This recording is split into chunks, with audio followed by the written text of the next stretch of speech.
WCBI News at 10 starts now.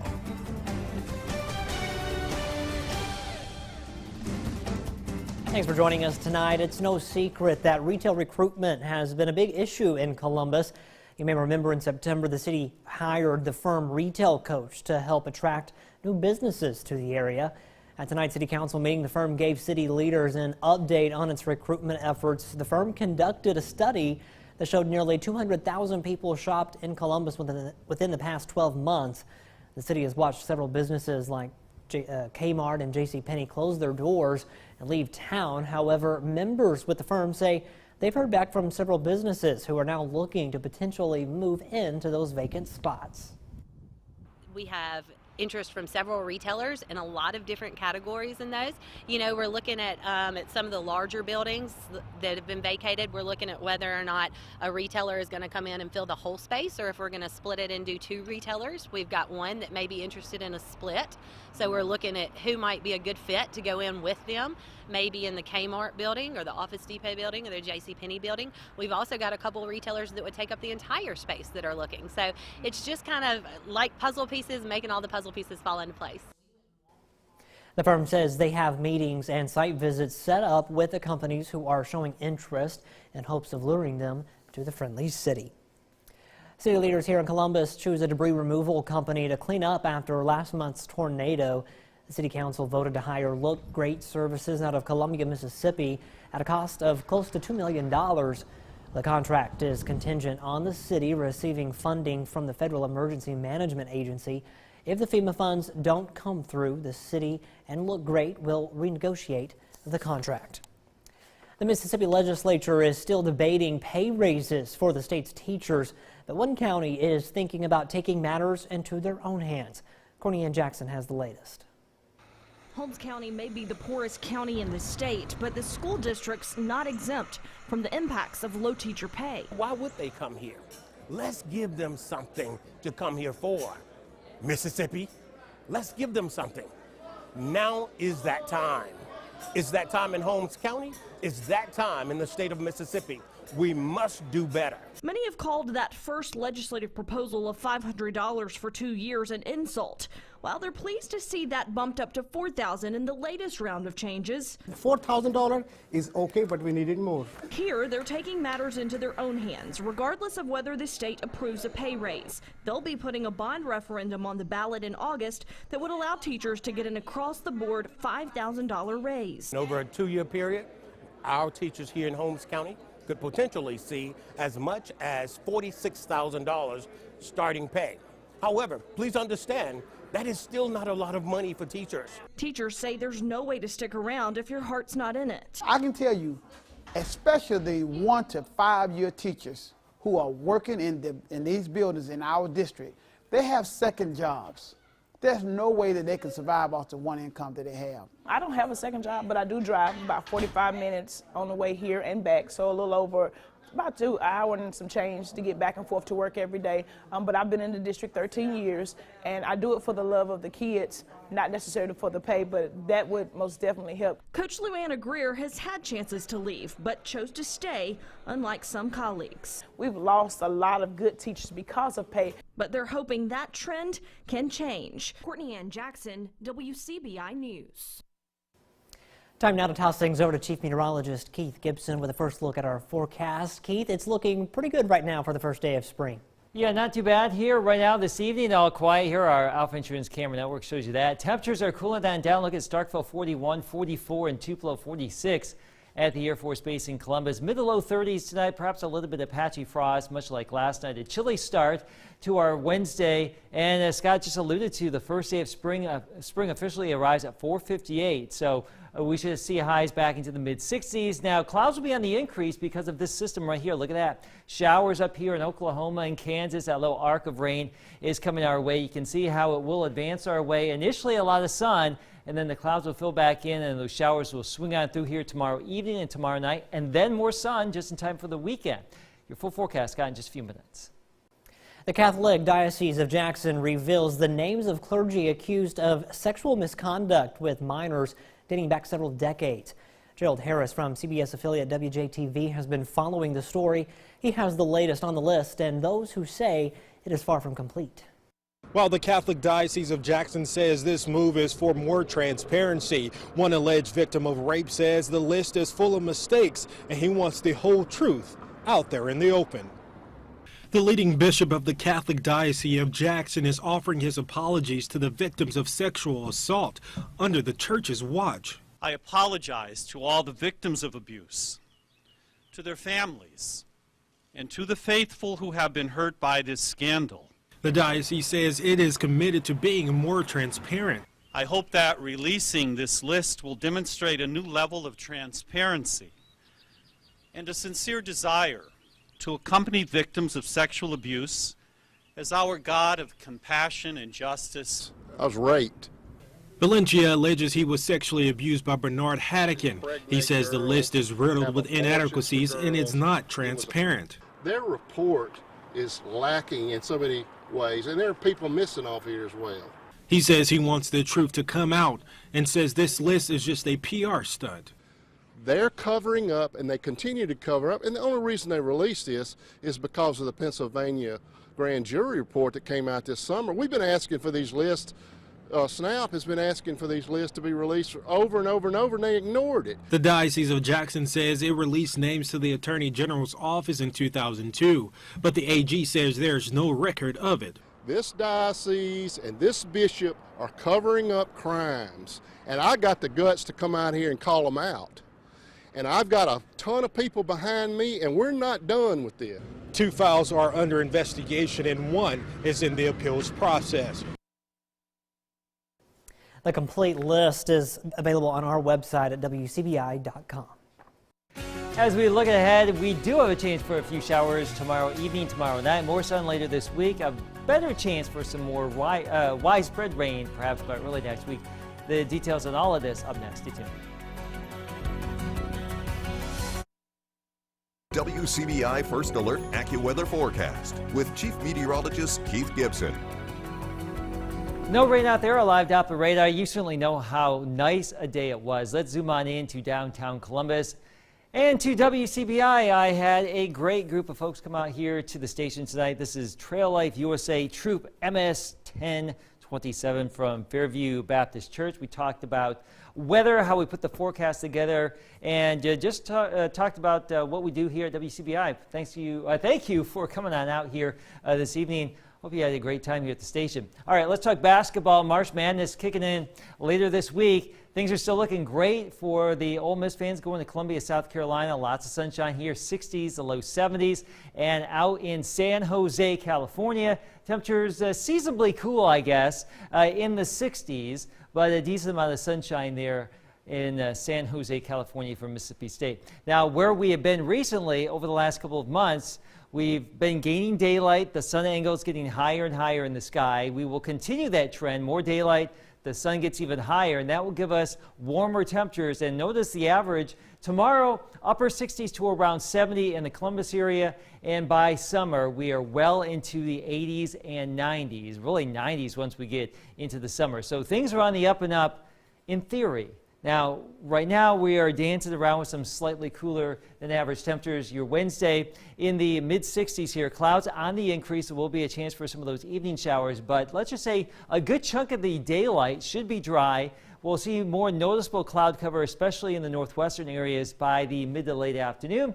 Shot at some low 70s down in Hattiesburg tomorrow at 70. But here's the system. There's a cold front in the area of low pressure and just a narrow little stripe of rain. This thing is not going to produce a lot of moisture. Notice how the clouds will build on in.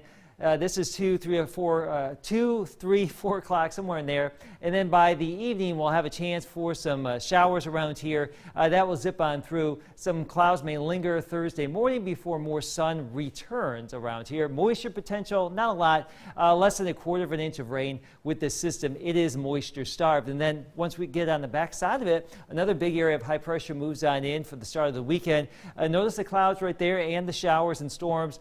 Our rain chances will start to go up maybe Sunday, but it's looking more like a Monday type situation as we get into early next week. So this is your AccuWeather 7-day forecast, a 30% chance for some evening showers tomorrow.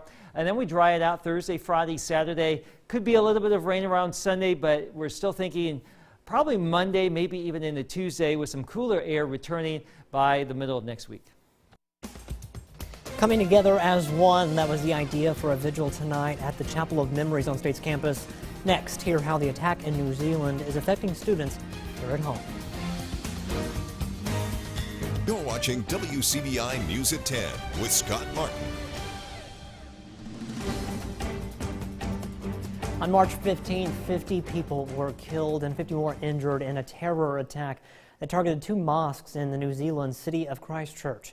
Today, Mississippi State University's Muslim student organization held a candlelight vigil in honor of the victims.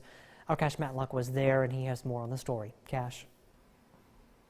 Well, that's right, Scott. People from all ethnicities and religions met at the Chapel of Memories. They say it's important for Muslim populations in the Golden Triangle area to feel supported, and they're calling for people from all faiths to come together as one. First of all, I asked myself, should I go for the prayer today? Because I had my Friday prayer that time. Should I go today for the prayer? Is it really safe to keep practicing your prayer anymore? And the March 15th Christchurch mosque shootings in New Zealand had MSU students of Muslim faith questioning their safety. Tuesday afternoon, they decided to overcome their fears and gather together for a candlelight vigil at the Chapel of Memories. But you know what I see in people of faith is that faith kind of prevails overall.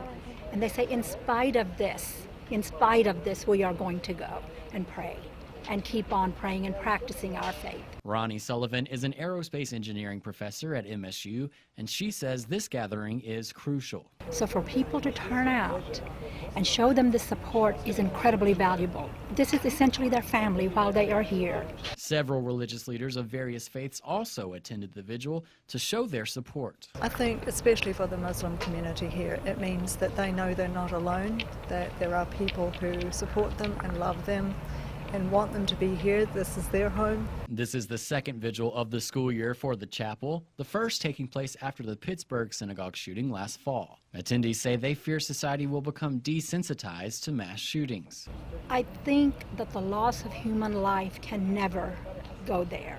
And that is why this type of gathering, this type of vigil is so incredibly important, because it brings home the seriousness, the gravity, and the preciousness of human life. And they hope Tuesday's vigil will help people of various backgrounds see past their differences. There has to be an end to this violence, that we're all working toward that end, and each one of us has to do our individual piece. MSU President Mark Keenum provided the opening address to tonight's vigil. Mississippi State and Ole Miss baseball taking care of business. Midweek highlights from Starkville and Oxford coming up next in sports.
WCBI Sports with Tom Ebel.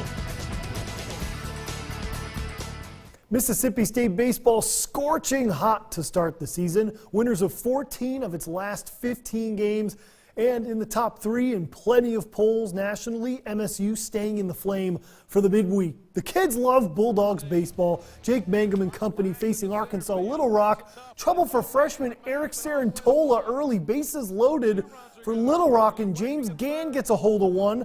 Gets past Jake Mangum in center. That would clear the bases. A double for Gann, and the Bulldogs trail 4-0. It wouldn't last long, though. The comeback is on. Hayden Jones delivers a hard hit to right. Elijah McNamee and Tanner Allen would cross the plate for some scores. And it's a tie ball game, and this is all in the first inning. 5-4 now, Bulldogs lead, and they wouldn't look back from here. Who else but Jake Mangum delivers with a 2-run RBI double.